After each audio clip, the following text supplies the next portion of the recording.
Hello, it's me. Hi guys, you're seeing me and you're following FYPYTYMCMBAMGDMDDG because today it's Jesus story time. And yes, I'm back like Msana. I'm sorry I've been MIA. A girl was turning 30, just enjoying being 30, dirty, flirty, whatever. But now I'm back like I never left. And you're seeing me, like I said, because it's story time. Tiri Papa story time. Don't forget to subscribe to my YouTube channel. And of course, my name no trama freeze. It's Makulayo Machichi because Taktanga. Let's get it. Again, it's Juicy story time. Nasa ndiskuita zvenhingirikini, nasa ndiskuita zvemafreezeds because ndamunhu mukuru ndane 30. Just kidding. yo, just kidding. Pane munhu anonzi Panashe. Next time you're on a story time, please use my name. So today we're going to be using the name Panashe. FYI, I always use pseudonyms, and sometimes, most of the times actually, I use pseudo locations as well. Anywho, munhu edu anasi like I said chamti Panashe anoti akakura mumba mamune love, you know, she was loved and whatnot, everything was proper. But when she turned 9 years old, she remembers she was in grade 4, akatanga kurota, like most of the times she was having dreams of snakes. But these nyokas were not like normal typical ordinary nyokas. But the thing about it was, Panashe had never been out of Zimbabwe. As you know, we are landlocked. But for some reason, I wrote article ocean. I want to digital like ma skills to get chinakidza dichitenderana dichita say pamsoro pemvura digi, you know, all those circus type of skills dzinongoitwa idzodzo. But dzaitwa nenyoka, and the snakes were very colorful, like child attractive colors dzinonga attract vana. So but then the thing about these snakes is ainakidzwa nadzo to the extent ekutanenga achiti, guys, let me join you. Every time she would try to join these snakes, they'll be like, do not come into the water. Every time that would happen, I vatomodzwa and then kana utongomuka kutongofunduka ubva again. So at some point I need to tell my mama what's going on. Panashe tells her mom, Kuti mama, I've been having dreams of snakes, chichi mama, but I think you are watching too many cartoons, because I tell her like my colors don't have purple, yeah, pink, and you know, like nyokas in those type of colors. So mama go, my sister, calm down. You know, that's what the mama was saying. Anyway,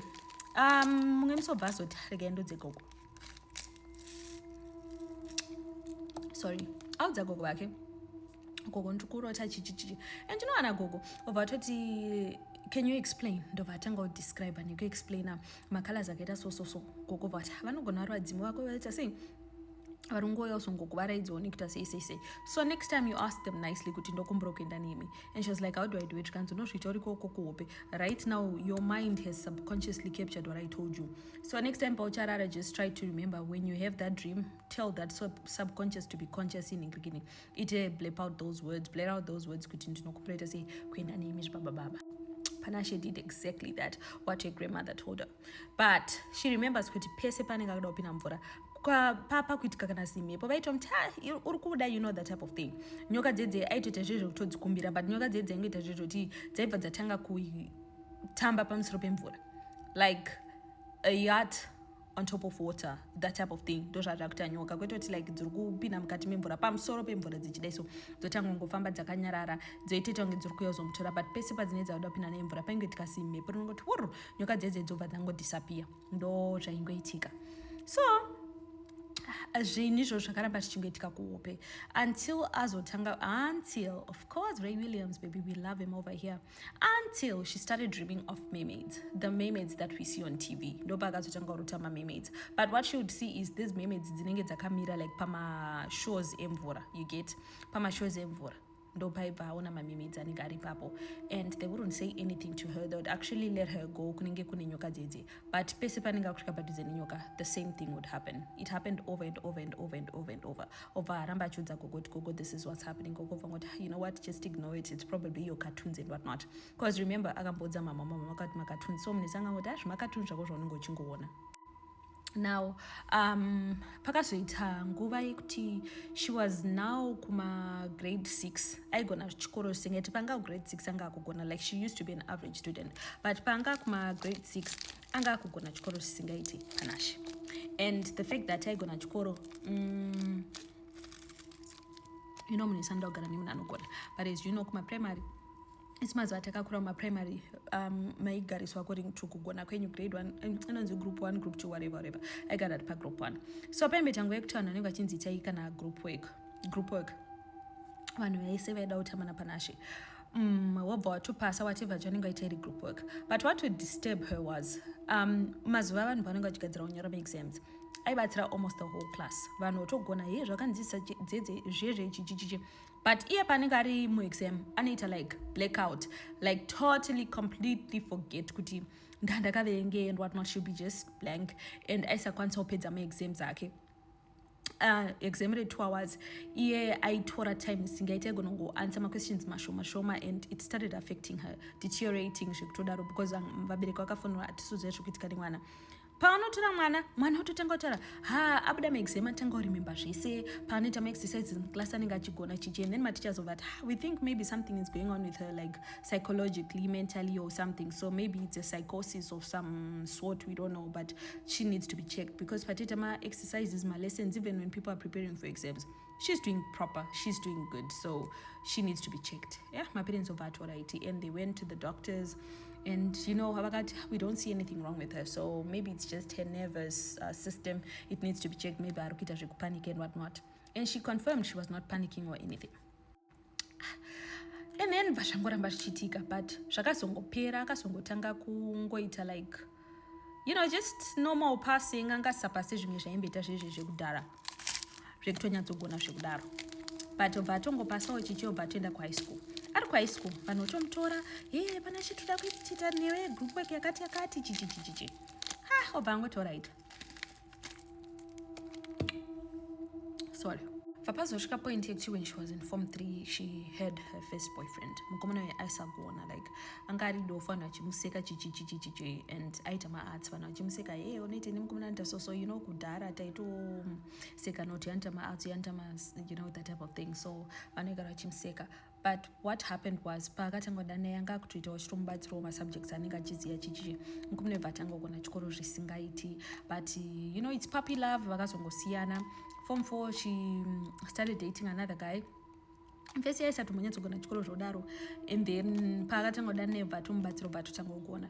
So it got to a point yeti anga kuita zvezvekuti kana kumba vanhu vakati varoda kubatsirwa chakati, like basa remumba chichichi aiita to the extent yekuti munhu anenge achibatsira anenge asatoiti ndoda kubatsira usuka munhu iye hachasuke, ndoda kubatsira chakati, everything chaibatsira munhu ndiye aizongopedzera kuchiita.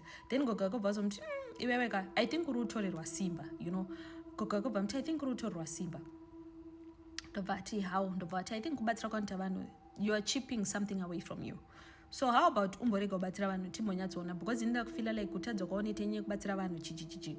Ndobva amboti alright, ndobva ambosiyana nezvekubatsira vanhu. Things started making sense in her life, anga kutogona like kudzokera unonyatsogona kwaaita kwekwe, but anoti gogo was right. Ndobva pazoita nguva yekuti akadzokera futi kumusha. Gogo akobva muti anga timbofambe ichichi vachida kunyatsonzwisisa. Ndobva gogo obva ati uudze kwatiri kuenda, uudze sekuru wamadreams avaimboita chichichi. Ndobva ati alright. Abva asvika kweke because gogo was getting concerned. Vakazvona kuti mwana muzukuru wangu achinja ever since I told her to stop helping people. Aina nagogo paya sekuru yave. Ndobva atovaudza sekuru yayo kuti ndiri mwana ndairota so. Ndobva atotanga to explain gogo kuti even akabatsira vanhu vanoita better than her, that type of thing. Ndobva patozotaura zvikanzi wopedza waita dziye vadzimu vako vaida kuya kwauri, like vachida kuzviintroduce and take you on a particular path chichichi.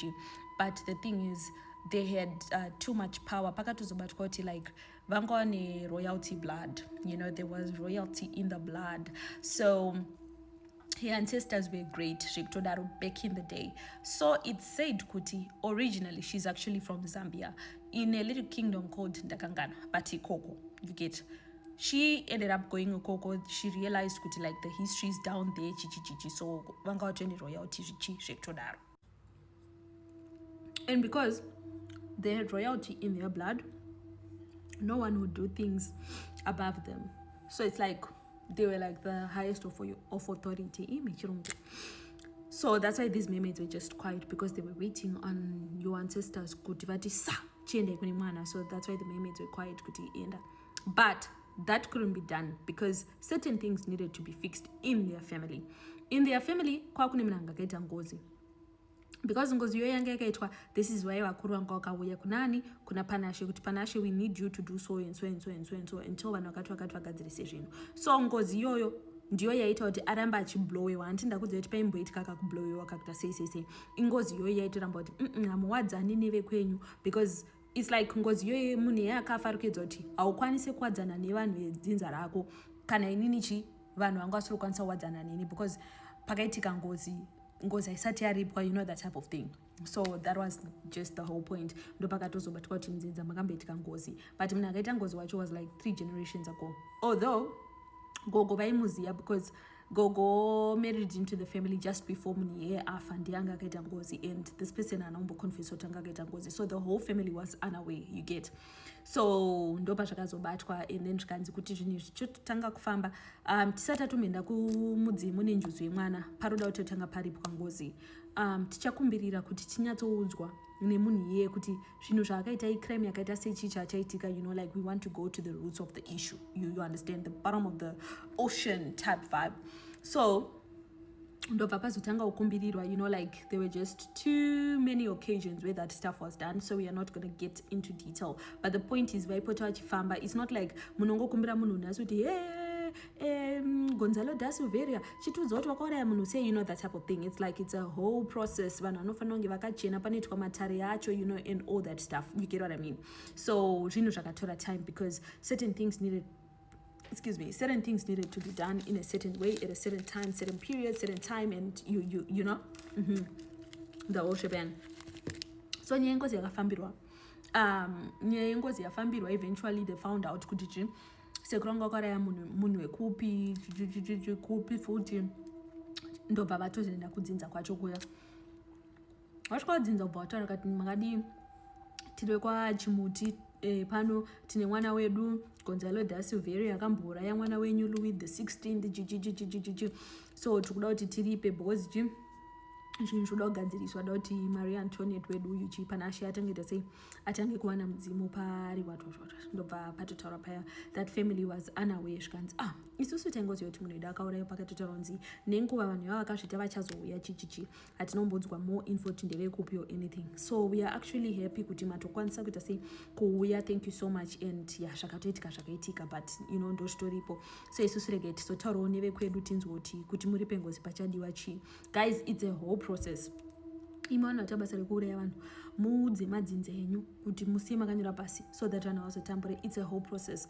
Vanotofamba futi kwavo kuti vakonfirme kuti vanhu vauya ndiyo here, vanhu vada kutotishandisa. Kuna mwana anobata mushonga wekutoti vanotoya muchitofunga kuti ndiwo chichiva nezvavarikuda kuita pamusha penyu, vabva vatozofamba kuti vakonfirme kuti this the real people. Pafambwa ipapo munotanga kukumbirira mweya uya kuti shamwari muka utudza kuti uri kudei, mweya uya mudzimu uyo unenge uchitsvaga kuti uchadzengerera woenda panani, because unenge uchida kuzotaura, and hautaurika one kuti ndiri kuda 10 mamaybank ne6 malambo chichi, unotongotaura mazuva akasiyana zvinotora nguva. Basically, handisida kuramba ndichikuita history along, it took about 3 years for all the stuff to be completed, guys. That's how long it took kuti zvinhu zvigadziriswe. And you may be wondering, so in all these 3 years, what was happening with Panache? Panache was just now living a life not helping people too much, because every time she would help people, a piece of her would go away. You understand? So ndo zvakatanga kuitika, angasanyanya kubatsira vanhu, and anyway, nyaya yengozi yagadziriswa chichichi zvinhu zvese zvaita, vakumbirana regerero nemhuri iyaiya. Eventually though, pakazotaura kunzi kuti ngozi ichinyatsopera, mabvisa zvamabvisa, kubvisa zvamabvisa kuratidza kuti madzinza akuyanana, takudanana, but tichada mukadzi kubva kumusha kwenyu, tinyatsoyananisa rudzi. Eventually vamwe tete Panache vanga vakatobvawo kumurume, vakatozororawo murume anga ari papa anga akatofirwawo nemukadzi, ndokutozorora paya, ndokutozogadzira vana, and whatnot. So that's how it ended. Pazvapera Yake nyaya yabva yazotanga kugadziriswa. So at this time she was now about 19 years old, but zvairamba relationship. But pakangopera kugadziriswa nyaya yengozi, vatotanga kuti vanhu vakomana zviri kutofaya. But the thing about it is, pese paiita munhu anenge angori munhu iye asina basa, panotanga kudana nezvinhu zvotanga kumeka sense. And at this time haasobatsira vanhu nyaya dzechikoro. Naturally zvero rinotonga zvino kuti iwe mukomana pandakadana naye anga ane pijoti, anga ane kapusia 303, but ini kubva ndichida naye akushandiso Toyota Fortuner 2025, you know, that type of change inenge ichingoitika, and she was just like hameno, but aingoti hameno. So eventually akazowanawo munhu waiti ndawanawo chii munhu wangu wekudanana naye, awana munhu wake wekudanana naye. She remembers paitofunga achitoti uyu munhu ndakudana naye. She remembers musi wacho manheru akabva arotobva atodzwa njusu dzedze manje dzadzane access kwaari bva dzatouya. Hanzi dzadziri 3 but yake yange iri 1 chaiyo, yange iri 1 yange iri yechirume but yaigara yakakombwa chi nemabhebhi.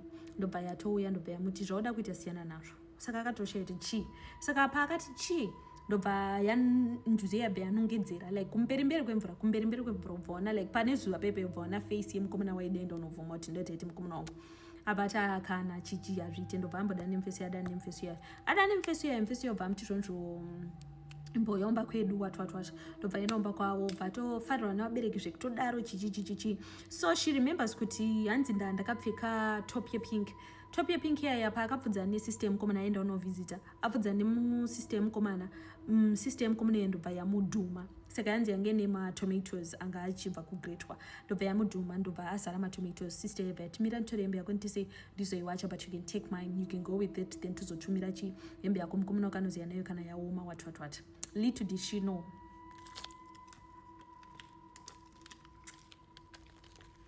vanhu ava vanga vakafambira nyedze mwana wevanhu kare. Amunotanga wakazvona sei, but mukutaurwa kwazvinoitwa zvinozotaurwa kunzi pane chiratidzo chakamboitika here kwavainoenda kunobatsirwa, pakanzi pane munhu achauya nesimba remumvura kana auya uchamufila chichichichichi. He didn't know directly it was Panache, but when he met Panache he knew it kuti this person, you know, that type of thing. So pasiwa hembe paya hembe auvunza hembe sister yacho, but ndinoti ide hembe yako zvekudaro chichichi. Sister bva azogara chine hembe, but ungoti it's fine chigara kona ndosara chi neyako hembe yaye ainombobvira yawatwa. Akazofind out pamberi kuti hembe ainombowatwa, but anyway ngadzoko mashure tifambirane nenguva uko muchazokunzwa mberi nguva yavo. So atoda nemfeso yazvinhu zvaumba kwazvo zvakumika sense zvekutodaro kuita mota dzakawanda chichichichichi. But the thing about them is they were restless. Angaro neyo kuti vaisararama nero. Hanzi wamboita munhu wekuti one year munenge uchiexpecta kuti mufesi anga achizivezera patumba kwavo vaisararama nero. Vachingoti aminozvongoitika mumba munomu kubva tite mari. Ma enemies are after G-Wagon, the Bentley. Aminongana muchikwanzoiona guys, makanditi hanzi poto chitractor. Iyo G-Wagon iyo. I don't know kana iri kuoneka. Iyo G-Wagon, the Bentley. Ndechikuona ndiri pano guys. Anyway, ndobva zvanzi kubva tite mari. I think our enemies are after us. What chichichi zvikanzi aimbonobatsirwai zvanzi ati you're right, rega timboenda. Ndobva watanga kunzwa zvikanzi zvinhu zvamakabatirira mufanonge makazvibatira because ndo zvinhu zvikukonzeresa izvi. They were restless imba mavo. Hanzi they were very restless to the extent yekuti vaisatorarama nero. Even masikati yange tongofamily yekuti havachatorari. Nyamusigwa ichi itopiye musikana iri mumba mavo yavo sina wacha vachisaifona simba renjuzu. Hapana kumboita nguva before vanhu vazviziva kuti ningirikini inyaya yekuti vari kushandisa zvinhu zvemusikana wechichichi. And iyewo mukufambawo kwake, because anga munhu anga kuda kutanga kugadzirisira zvinhu zvake. Remember ngozi yange yaripwa chichichi. But the thing about ngozi kana yaripwa amubva mangoti ngozi yaripwa takufambira nyedzi, makutanga kukumbirira kuti vadzima vachitaurawo, njuzu dzichitaurawo, you know, and what not. So while in that process yekuti zvinhu zvake zvinogadziriswa ndopakaitika mashiripiti aya. Saka mukufamba mawangu akugadzirisa zvinhu zvavo ndomaari kudzwa kuti iwewe njuzi yako haisi kufara. Haisi kufara pairume hanzi yange nehasha dzimwe dzisingaiti. And at this point yange yasati yakutanga kumanifesta zvodaro, but it was there. So ndobva atodzwa kanzi njuzi yako yakatsamwa, there is something you did iri kuita sekunge ruda kutorerwa simba rayo.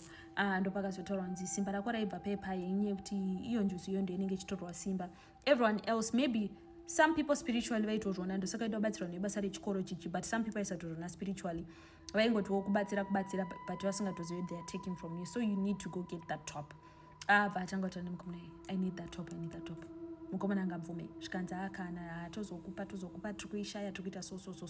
Saka mumwe musi mufesi obva atongomuti haende ikomba, after a long time akati rega ndiregerwa mandichibvunza ndaudzwa info vachandiratidza.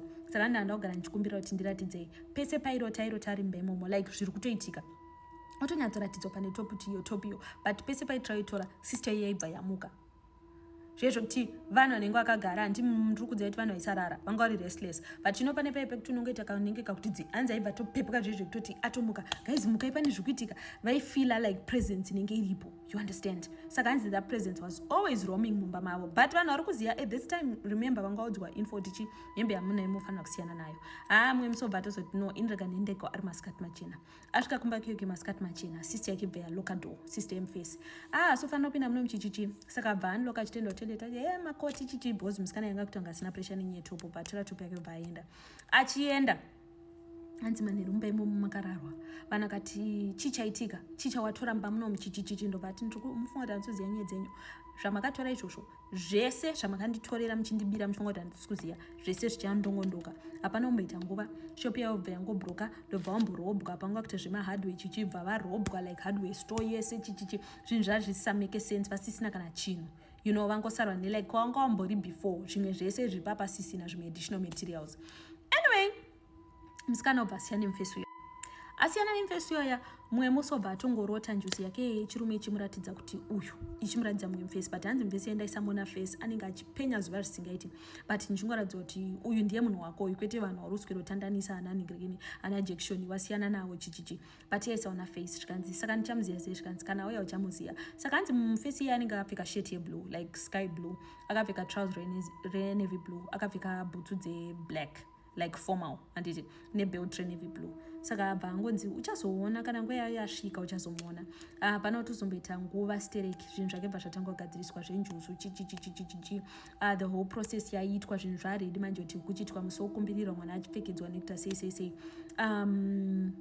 Tete vake ndobva vaita accident, ndobva vatadza kuyofichi zvinhu zvaidaitwa mhuri yese iripo, obva vatombomhanya hospital chichichi, only for them to find out kuti time mhuri yese iri kumhanya kuhospital kuti tete vaita sosokozi ndovanga wamirirwa. Time yavari kudaro denga remba rakadonha, kudonha kwakaita denga remba, zvinhu hobho zvakabva zvatsva because mamune moto chichichi. Zvikanzi kutotiziswa kwako because it looks like this was supposed to happen and vanhu vaifa, you know, kudonherwa nedenga kusi easy ka munotsimbirirwa and what not. So ndobva vatoti tatotiziswa, ndobva atozorotswa after 3 months. Hanzi ndobva ndakazorotswa kuti zvinhu zvinofanira kuitwa musi wakati, ndobva zvazoitwa zvinhu zvobva zvazofamba bho chichichichichichi. Patombopera nguva obva atozopedza chikoro, akatozosvika patopedza university, akapedza university yake ndobva atozosangana nemunhu. Hanzi ndaitofunga munhu yendimahobha anga akatopfeka uniform yeblue, shirt yesky blue, just like zvaiona kumadreams, but hanzi ndaitoti ndimahobho. Vanhu kuti ndaindomborovhunza ndienda sei pakati. Zvikanzi handiziye but I can help you. Ndobva atoti alright. Iye aritofunga munhu ari kutondibatsira chiisa gadhi chichichi, inanzi tozoita kuti havasi gadhi. Hanzi munhu iye apedza kundibatsira chichobva tichienda apo. Saka hanzi pashopa ndaida kuenda ndakasvika pavharwa ndikati akomana ndofanira futi kukwenya unobata charge office, ndite sei ndikwire makombi because hanzi ndandiri kuna 4th. Vandatofamba pepe, hanzi ndobva uri kuenda nei, ndobva ndatomudza bva ndapaka mota yangu kubva tona a very beautiful kanzi, ndakaona mota yakanaka singeti manje D6 ai, ndakaona mota yakanaka singeti bva tondiperekedza nemufesi webva tatotanga kutodanana. Tozosvika mufesi ati ngatite sei, ngatiuya tiroorane what. Ndobva hanzi tinomboita nguva, tinomboita 6 months dzakatowandisa. Mufesi wobva toda kutokuroora chichichichi, indikati munhu ndaratidzwa kakope ndiye ndanzi murume wangu, ndobva vatotanga kutodanana. So unfortunately it's not a happy ending, I'm very sorry guys, but musikana musi wemaroro zvese zvaiitwa kwauya vanhu veketaring, vanhu vedheko chichichi, everything has been done, everything is proper. Everything is done, everything is proper. Murume because anthu akandobvisa mari, vamwe vachibvisa mari chichimuka chakati ndozoita sendozotera because ndozopinda popesera watu vanhu mapedza negotiations. Saka mufesi achitera ndobva aita accident unfortunately, ndobva atoshaya on the spot. Ndopa kazotanga kuti ko ndiye munhu wamama kanditi ndiye chichichichichi. Saka akazoratidzwa kuti iwe munhu wako uyu ane dzanga atofambira aitokuda, but isusu hatinomboziva kuti munhu uyu ane dzafambira pamberi matozotanga kudanana apa. Munhu akafambira akatoona kuti type yemunhu akaita sei chichichi, he was ready to siphon everything from you. So isusu takangoti aiwa mhepo iyo ngaidzokere kwaari, hatinomboti ngaafe, tangoti mhepo iyo ngaidzokere kwaari. Isu hatinomboziva kuti munhu tatoita kuti munhu afe. munobva atoshaya. So hanzi njusu iyoyo ine hasha ikasvika, so ikatanga kuita hasha, vanhu vanoshaya kuti naiwe hasha dzako ndine hasha dzedzoitonge ndinogona kutouraya munhu, hanzi ndakutotya like kutorwa nevanhu because hasha dzandoita dziri out of this world. Ndogona kungotsamwa like road rage yai, hanzi but mine is very serious. Ndogona kuti tonge ndoda kutoponda munhu zvekutodaro, ine hasha zvekutodaro.